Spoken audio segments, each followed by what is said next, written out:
12회를 혈류증으로 알아온 한 여자가 있어 많은 의사에게 많은 괴로움을 받고 가진 것도 다 허비하였으되 아무 효염도 없고 도리어 더 중하여졌던 차에 예수의 소문을 듣고 무리 가운데 기어 뒤로 와서 그의 옷에 손을 대니 이는 내가 그의 옷에만 손을 대어도 구원을 받으리라 생각함이러라. 이에 그의 혈류 근원이 곧 마름에 병이 나은 줄 몸에 깨달으니라. 예수께서 그 능력이 자기에게서 나간 줄 곧 스스로 아시고 무리 가운데서 돌이켜 말씀하시되 누가 내 옷에 손을 대었느냐 하시니 제자들이 여쭤오되 무리가 에워싸 미는 것을 보시며 누가 내게 손을 대었느냐 물으시나이까 하되 예수께서 이 일 행한 여자를 보려고 둘러보시니 여자가 자기에게 이루어진 일을 알고 두려워하여 떨며 와서 그 앞에 엎드려 모든 사실을 여쭈니 예수께서 이르시되 딸아 내 믿음이 너를 구원하였으니 평안히 가라 내 병에서 놓여 건강할지어다. 아멘. 오늘 말씀은 은혜 위에 은혜다 하는 거예요. 근데 이 말씀 내용이 혈루증 걸린 여자가 등장하거든요. 이 여자는 사실은 이 여자의 이야기, 그 이야기는 야이로의 딸이 병에 들려서 죽어가는데 그 야이로의 딸을 구하러 그 병을 치료해 주러 가시는 예수님의 행로 가운데 일어난 사건이에요. 그러니까 다른 말로 말하면 어떤 사건 속에 있는 샌드위치 같이 이렇게 쏙 들어가 있는 그런 사건이라고요. 그래서 그 야이로라고 하는 회당장이 자기 딸을 얼마나 사랑하는지 예수님 발 앞에 와서 엎드려 구걸하듯이 사정하는 거예요. 내 딸이 지금 병이 들렸는데 빨리 와서 좀 고쳐주십시오 하고 사정하는 거예요. 근데 여러분, 회당장은 당시 종교 지도자거든요. 근데 종교 지도자가 자기 체면 다 내려놓고 그리고 예수님 발 앞에 엎드려서 그렇게 부탁을 했다는 것은 굉장히 딸을 사랑하니까 수단 방법을 동원하여 어찌하든지 딸을 고쳐주고 싶었던 거예요. 그리고 또한 이 회당장은 당시에 바리새인이나 혹은 또 그 지역의 종교 지도자로서 높은 지위에 있는 사람이라 예수님과 가까이 지내는 것이 당시 예루살렘에 있는 종교 지도자들이 그를 이렇게 주의 깊게 바라보고 있기 때문에 위험할 수 있어요. 잘못하면 자기의 지위도 다 잃어버릴 수 있어요. 그런데도 불구하고 딸의 병을 고칠 수만 있다면 나는 내 모든 지위를 다 잃어버려도 내 명예가 실추돼도 괜찮다. 나는 딸만 건강해지면 소원이 없겠다. 이렇게 생각하는 너무나도 좋은 아빠를 가지고 있는 딸이에요. 근데 이 딸이 12살 됐다는 거예요. 딸이. 그런가 하면 이 혈루증 걸린 여자는 12년 동안 12해 동안 병을 앓은 거예요. 그러니까 둘 다 12이라고 하는 숫자 속에 하나로 이렇게 뭉쳐 있어요. 근데 이 여자는 사실은 그 병 때문에 의사를 만나서 고쳐보고 싶어서 애를 썼는데 못 고쳤어요. 그리고 병은 점점 악화됐어요. 이 여자는 돈도 그래서 다 날렸고요. 혈루증 걸린 여자는 자궁 속에서부터 피가 유출되기 때문에 당시 종교적으로는 부정한 여인이다. 버림받은 여인이고 사회로부터 격리되고 가정에서 아이를 출산하지 못하니까 아마도 쫓겨났을 거예요. 재수없는 여자라고. 그래서 이 여자는 돈도 잃고 사회적으로도 격리되고 종교적으로도 하나님께 버림당하고 그리고 가족들 사이에서는 재수없는 여자라고 그래서 이제는 완전히 막다른 그런 지경이 된 거예요. 그래서 12이라고 하는 숫자는 이스라엘의 12지파, 12족속 그리고 또 이런 12라고 하는 것은 어느 면에서 보면 완전한 거예요. 12가 지나고 나면 하루가 지나는 거예요. 12 지나면 하루가 지나요. 또 12달이 지나면 한 해가 지나요. 그러니까 꽉 찬 거예요. 그들의 모든 한계가 꽉 찼어요. 부모의 사랑을 깊이 받고 있는 이 어린아이도 마찬가지로 부모가 그렇게 사랑해 주지만 할 것이 하나도 없어요. 병석에 누워서 아파하고 있는 거예요. 힘들어하고 있는 거예요. 이 12년 동안 혈루증으로 앓던 사람도 가지고 있는 돈 다 날리고 이제는 누구에게 도움도 요청할 수 없는 그 한계에 다 달았어요. 정말 이 아픔과 그 고난은 누구도 피해갈 수 없는 거예요. 이런 상태인데 이들을 살리는 소식이 들렸어요. 예수의 소문이 들린 거예요. 할렐루야. 예수의 소문이 이 두 사람 다 그들을 살리는 거예요. 여러분, 예수의 소문, 다른 말로 말하면 그 복음이 사람을 살리는 겁니다. 복음이 전달되면 세상이 해줄 수 없고, 부모가 해줄 수 없고, 의사가 못하고, 이 세상에 가까운 주변 사람들이 해주지 못하던 그것을 하나님은 하실 수가 있어요. 그래서 그것이 바로 복음인 거예요. 예수님만이 이 불쌍한 혈루증 걸린 여인이나 부모의 사랑을 받고 있으면서도 그 부모의 사랑으로도 해결하지 못하는 절망에 빠져 있는 그 어린아이의 그 아픔이나 이 모든 것을 해결해 줄 수 있는 거예요. 여러분의 인생의 문제가 그 어떤 문제가 되었든 하나님의 그 소식을 듣고 예수 앞으로 나오면 그럼 역사가 나타나는 겁니다. 이 귀한 소식은 다른 말로 말하면 복음이요, 그 소식을 들으면 믿음이 막 자라는 거예요. 이 여자들도 마찬가지예요. 그 소문을 딱 들었을 때 혹시 나도 예수님 만나면 될까? 혹시라고 하는 자그마한 겨자씨만한 믿음. 지금까지 의사를 만나도 안 됐어요. 지금까지 별 수단을 다 썼어도 안 됐어요. 그러나 예수님이라면 혹시 될까? 이 혹시라고 하는 조그만 믿음, 그 믿음이 그들을 살리는 거예요. 여러분, 성경은 우리에게 이렇게 말하고 있어요. 겨자씨만한 믿음만 있어도 살 수 있다고.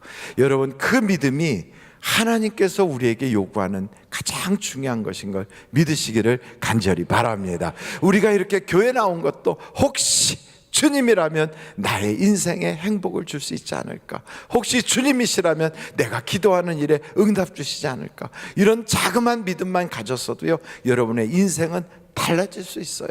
우리의 인생은 예수 안에서 얼마든지 변할 수 있는 것을 믿으시기를 간절히 바랍니다. 그래서 이 혈루증 걸린 이 여자의 그 정말로 그 마음 아픈 그 모든 것도 이 혹시라고 하는, 그리고 그 야이로 회당장의 딸의 문제도 혹시라고 하는 작은 믿음이지만 그들을 변화시킨 거예요. 여러분, 믿음은 하나님이 주시는 선물이거든요. 이 믿음을 통하여 인생이 달라지는 거예요. 그 믿음을 어떻게 하면 믿음이 자랄 수 있습니까? 다른 방법이 없어요. 일단 들어야 돼요. 들으면서 믿음이 나는 거예요. 그래서 믿음이 없는 사람에겐 자꾸 듣게 해주셔야 돼요. 우리의 간증도 듣게 하고, 교회 좋은 소식도 듣게 하고, 예수 만나서 해결받은 그런 이야기들을 자꾸 듣게 하다 보면 그들도 믿음이 자라게 되는 거예요. 그리고 믿음은 선물이에요. 믿음은 은사라고 그랬어요. 기도할 때 하나님께서 그들에게 믿음을 주시는 거예요. 우리가 믿음이 없다고 자꾸 그렇게만 생각하지 말고 믿음은 하나님이 주시는 선물이다 생각하고 기도할 때 그 믿음이 생기는 걸 믿으시기를 간절히 바랍니다. 또한 믿음은요, 주를 위해서 막 일할 때 하나님께서 도와주셔서 내 손으로 주님을 섬기고 내 그 몸 가지고 주님을 섬길 때 하나님께서 그 생활 속에서 체험하게 하심으로 믿음이 생기게 하시거든요.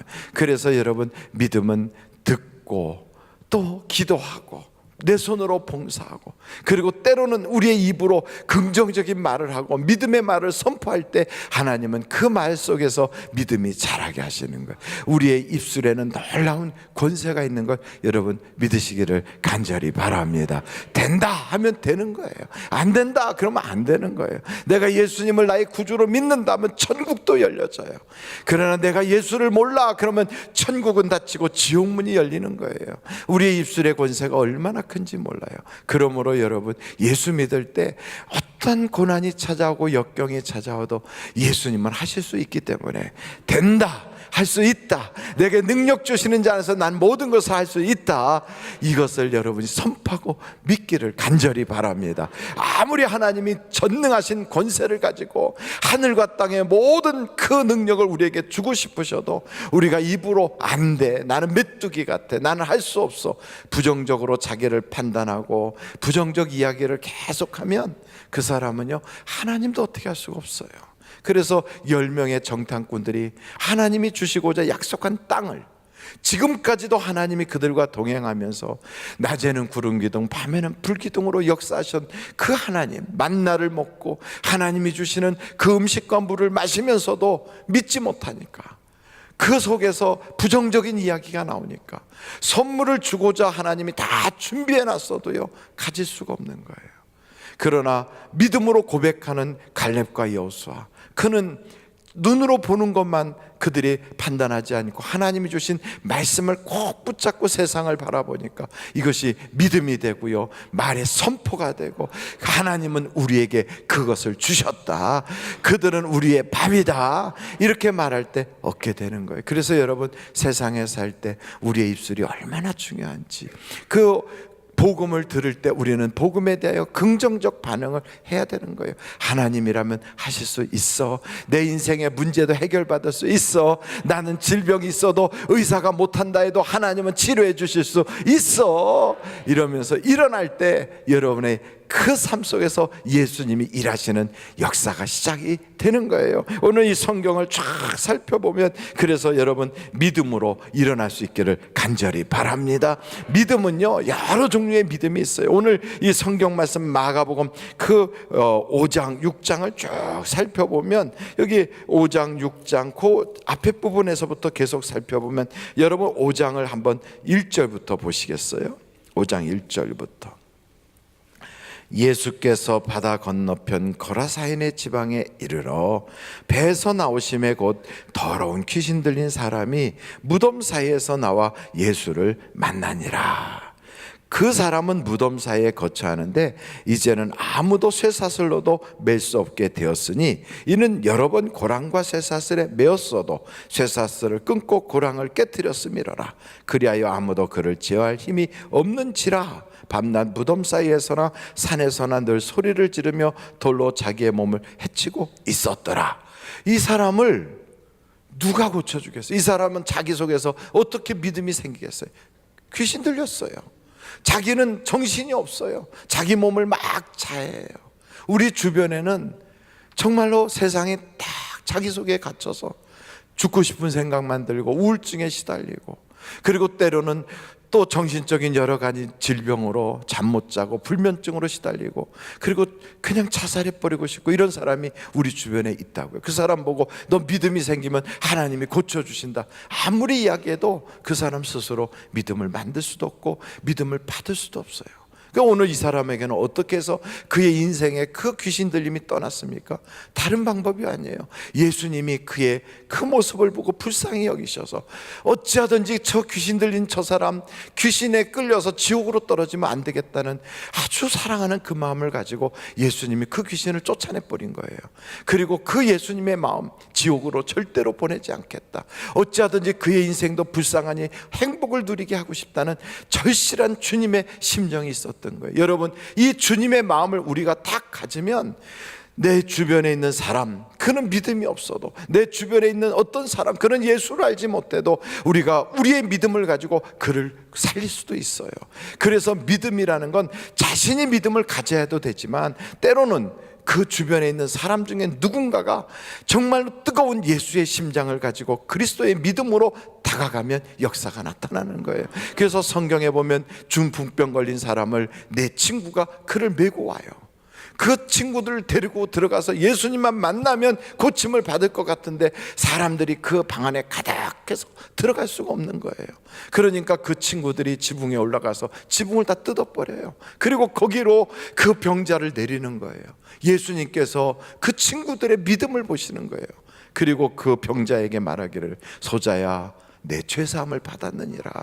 그러면서 그를 고치지 않습니까? 그래요. 우리의 주변에 정말로 믿음이 전혀 없는 사람, 예수도 거절하고 있는 사람, 때로는 정신적으로 혼미해서 믿음을 받아들일 수 없는 사람이 있다 할지라도 우리가 그리스도의 심장을 가지고 예수의 믿음을 내 믿음으로 삼고 그를 위하여 기도하고 하나님께 그를 끌어내기 위하여 애를 쓰면 우리 믿음을 보시고 그 사람을 살릴 수도 있는 거예요. 믿음이란 당사자의 믿음도 필요하지만 때로는 영적 지도자의 믿음도 이렇게 필요한 것입니다. 저는 여러분들이 각 가정의 영적 지도자가 되어서 하나님, 내 가정에서 어둠의 영이 떠나가게 해주세요. 어찌하든지 내가 정말로 하나님께 간절히 바라는데 내 가정에 믿지 않는 내 자녀들이 예수 앞에 돌아오게 해주세요. 이 마음을 가지고 어찌하든지 지옥은 가지 않게 하기 위해서, 어찌하든지 하나님의 은혜 받고 싶어서 간절히 소원하는 마음을 가지고 몸부림칠 때 그 어머니의 믿음, 그 남편의 믿음, 때로는 그 기도하는 영적 기도자의 믿음을 보시고 가정 구원이 일어날 수 있는 거예요. 모니카의 기도를 보시고 성 어거스틴을 성자로 만드신 하나님, 그 모습처럼 우리 주님께서는 당사자의 믿음만 보시는 것이 아니라고요. 오늘 이 성경에 딱 보면, 그래서 우리가 항상 믿음을 가지면 그 믿음 때문에 주변까지 다 변화시킬 수 있는 놀라운 은혜가 있는 걸 여러분 믿으시길 간절히 바랍니다. 여기 또 두 번째 말씀을 이렇게 보다 보면, 그 야이로의 집에 들어갈 때는 하나님이 어떻게 하시는가, 여러분 거기에 한번 같이 보실까요? 37절을 한번 보시겠어요? 36절로 37절에 36절 우리 한번 같이 읽어보실까요? 시작. 예수께서 그 하는 말을 곁에서 들으시고 회당장에게 이르시되 두려워하지 말고 믿기만 하라 하시고 베드로와 야고보와 야고보의 형제 요한 외에 아무도 따라옴을 허락하지 아니하시고, 그리고 나서 어떻게 하는가? 40절 보겠어요. 40절 다 같이 예수님이 들어가니까 이미 아이가 죽었어요. 죽은 게 아니라 잔다. 그러니까 비웃는 거거든요. 40절 다 같이 읽어보시겠습니다. 시작. 그들이 비웃더라. 예수께서 그들을 다 내보내신 후에 아이의 부모와 또 자기와 함께한 자들을 데리시고 아이 있는 곳에 들어가사, 그리고 나서 소녀야 일어나라 그랬더니 일어나는 거예요. 여러분, 때로는 혼자서 내 믿음만 가지고, 그리고 내가 하나님께 절실히 구구절절 기도해가지고 내 가족 구원하고 내 자녀 구원하고 싶은 그런 마음만 가지고 내 믿음만 가지고 해결하려고 할 때 잘 안 될 때가 있어요. 그때 어떻게 하느냐, 여기에 보니까 예수님도 베드로, 요한, 야고보를 동행하고 있어요. 기도의 동지가 필요해요. 여러분, 기도의 동역자가 필요합니다. 하나님 앞에서 우리가 단결된 믿음을 가지고 주님께 부르짖을 때 그 역사는 강력한 거예요. 그래서 여러분 가정이나 여러분의 인생살이의 어려움이 막 찾아왔을 때, 내 삶의 그 고통이 나를 꽉 옥죄서 앞으로 더 이상 한 걸음도 나가지 못할 만큼 힘들 때, 여러분 혼자서 어려우면 기도의 동지를 구하십시오. 기도의 동지를 구하면 그 동지들과 함께 기도할 때 역사가 나타나요. 목사님, 저는 교회에 참 기도 동지 구하고 싶어도요, 누구하고 아직 말도 붙여보지 못했고 친한 사람도 별로 없어요. 이런 데가 어떻게 기도 동지를 구할 수 있겠습니까? 이러시면 예배를 마치고 내려가시다 보면 바로 중보기도실이 있어요. 여러분, 이 본당의 강대상 바로 요 밑에 내려가시면 우리 재정부실 바로 옆에 거기에 중보기도실이 지하로 내려가는 길에 있어요. 거기 밖에 보면 기도 요청 게시판이 있어요. 거기다가 여러분이 기도 제목을 적어서 붙여놓으세요. 그러면 그 안에 우리 교회의 기도 용사들이 그걸 가지고 중보기도를 하세요. 들어가면 병자를 위한 기도, 그리고 가족 구원을 위한 기도, 긴급 기도, 해외 선교사님들을 위한 기도, 나라를 위한 기도, 그리고 열방을 위한 기도, 이런 기도들이 쫙 이렇게 있어요. 그걸 놓고 거기 있는 분들이 합심해서 기도해요. 지금 이 예배 시간에도 그들이 기도하고 있어요. 여러분, 중보기도자들이 여러분의 은혜 받으라고, 악한 마귀가 건드리지도 못하라고 이렇게 중보기도하고 계시거든요. 그 기도가 분명히 여러분 속에 역사할 줄로 믿습니다. 그렇게 기도가 막 쌓이면, 선포하면 일어나는 거예요. 귀신아, 내 가정에서 모든 어둠의 영들아, 내 자녀를 묶고 있어서 예수 못 믿게 만드는 그 악한 영들아, 떠나가라. 그러면 역사가 나타나는 거예요. 그래서 우울증도, 불면증도, 그리고 때로는 자녀들이 막 죽고 싶어하는 그런 것도, 사춘기로 너무 고통 겪고 있는 자녀도, 그리고 남편이 이직하지 못하고 회사를 그만두고 쉬고 있는 문제도, 또 더 좋은 직장을 찾고자 하는 사람도, 하나님께서 주시는 그 은혜를 가지고 합심하여 기도하다 보면 간증으로 바뀌고 하나님의 기적이 나타날 줄로 믿습니다. 또한 믿음이란 어떤 믿음들이 있느냐, 여기 보니까 이 혈루증 걸린 여자, 이 믿음은요 창조적인 믿음이에요. 정말로 누가 그런 걸 가르쳐준 게 아니에요. 이 여자는 예수님의 옷자락만 붙잡아도 구원을 받겠다 하는 그런 믿음이에요. 이거는요, 그 여자가 얼마나 갈급하면 감히 나는 주님께 안수해달라고도 못해, 나는 주님께 다른 부탁 드릴 만한 그런 여자가 못돼, 이러면서 그 애절한 마음을 가지고 옷자락만이라도 붙잡아야 되겠다, 이 갈급한 마음을 가지고 하나님께 가까이 다가갔을 때 주님의 마음이 뜨거워지시는 거예요. 여러분, 하나님의 마음을 뜨겁게 할 수 있는 창조적인 믿음을 가지고 주님께 나아갈 때 기적은 나타나게 되어 있어요. 어찌됐든 이런 믿음들은 보여지잖아요. 함께 합심해서 기도한다든지, 아니면 자기 속에서 예수님의 심장을 가지고 그 자녀들을 위해서 몸부림친다든지, 아니면 창조적인 어떤 믿음을 가지고 이런 행동을 한다든지. 믿음은 숨겨지는 게 아니라 나타나게 되어 있어요. 그래서 행동하는 믿음이에요. 드러나는 믿음이에요. 행위가 따라가는 믿음이에요. 이런 믿음을 할 때 하나님께서는 그 속에서 역사가 나타나는 거예요. 여러분, 믿음은 이렇게 숨겨놓으려고 해도 숨길 수가 없게 돼 있어요. 그래서 이런 믿음들을 삶으로 표현할 때 하나님은 그 표현 속에서 기적이 나타나는데, 오늘 이 여자도 똑같아요. 여러분, 이렇게 이 여자가 예수님께로 다가갈 때 소문만 듣고 가만히 있었던 게 아니라 먼저는 결단을 하잖아요. 내가 주님을 만나야 되겠다 결단해요. 한 걸음 한 걸음 옮겨가요. 그런데 주님도 벌써 그걸 아시고요, 걸어가실 때 천천히 걸어가요. 이 여자가 만날 수 있도록, 이 여자가 주님을 찾아올 수 있도록. 그것은 우리 주님이 이 여자를 벌써 아시는 거예요. 그러고 나서 이 여자가 딱 주님의 옷자락을 잡았을 때 이 여자의 몸에서부터 그 모든 병 기운이 싹 사라진 걸 다 여자가 느꼈을 때 주님이 그렇잖아요. 내게서 능력이 나갔다. 누가 내 몸에 손을 댔느냐. 이 여자가 두려워서 더 이상 숨길 수가 없으므로 말을 하잖아요. 여러분, 우리 주님이 이렇게까지 해서 이 여자를 코너에다 모은 것이 아니라 이 여자에게 해주고 싶은 말이 있었던 거예요. 그 말씀이 어디에 있는가 한번 여러분이 찾아보실까요? 34절이에요. 34절. 우리 한번 다 같이 읽어보시겠습니다. 시작. 예수께서 이르시되 딸아, 내 믿음이 너를 구원하였으니 평안히 가라. 내 병에서 놓여 건강할지어다. 아멘. 우리 주님은 이 여자에게 확신을 주고 싶었던 거예요. 너는 세상에 버림받은 여자가 아니야. 너는 이 세상에서 불행한 여자가 아니야. 너는 하나님이 부정하다고 너를 제외시킨 여자가 아니야. 세상에서는 비록 외면되고 버림받고 상처투성이지만 하나님은 너를 딸이라고 여긴다. 하나님은 너가 행복하기를 원하신다. 하나님은 내가 건강하기를 원하신다. 평안히 가라. 우리 주님의 마음이세요. 여러분, 우리 하나님은요, 세상에서 찢기고 아프고 상처받은 사람이라도 주님은 그가 행복하길 원하시고, 하나님은 그를 버린 적이 없어요. 품에 안아주시는 거예요. 이 마음을 가지고 주님께 나오면 주님께서는요, 여러 다양한 믿음을 통하여 그의 인생을 바꿔놔요. 어떤 믿음들이 있느냐고요? 솟구치는 믿음이 있어요.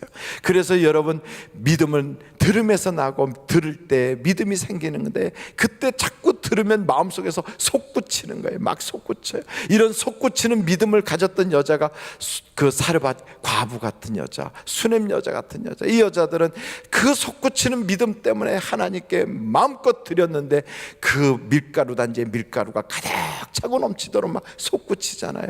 여러분의 가정에서도 솟구치는 믿음이 생기면 메마르지 않는 하나님의 물질의 축복, 가정의 기쁨이 충만한 것, 하나님의 인생에 놀라운 행복을 부어주실 줄로 믿습니다. 또한 어떤 사람은요, 이 믿음을 통하여 이 땅에서는 묻고 하늘에서도 묶이고, 이 땅에서 풀면 하늘에서도 풀려지는 묻고 푸는 능력이 생겨요. 엘리야가 하나님 앞에 탁 무릎을 꿇었더니 가뭄이었던 그 땅에 단비가 내리잖아요. 여러분, 하늘의 문이 열려지는 거예요. 믿음은 어떤 힘이 있느냐? 바로 이런 힘이 있어요. 이 땅에서 묶으면 하늘에서도 묶이고, 이 땅에서 풀면 하늘에서도 풀리는 그런 힘이 있는 거예요. 다른 말로 말하면 열쇠와 같아요. 믿음은 열쇠와 같아서 딱 넣고 돌리면 열려지는 거예요. 하늘의 문이 열려지고, 내 인생의 문이 열려지고, 천국의 창고문이 열려지고요. 그리고 이 땅에서 딱 잠그면 인생의 모든 문제들을 악한 마귀들이 가까이 다가오지 못하도록 묶어버리고 잠궈버리는 거예요. 여러분, 이런 믿음의 소유자가 다 되시기를 주님의 이름으로 축원합니다.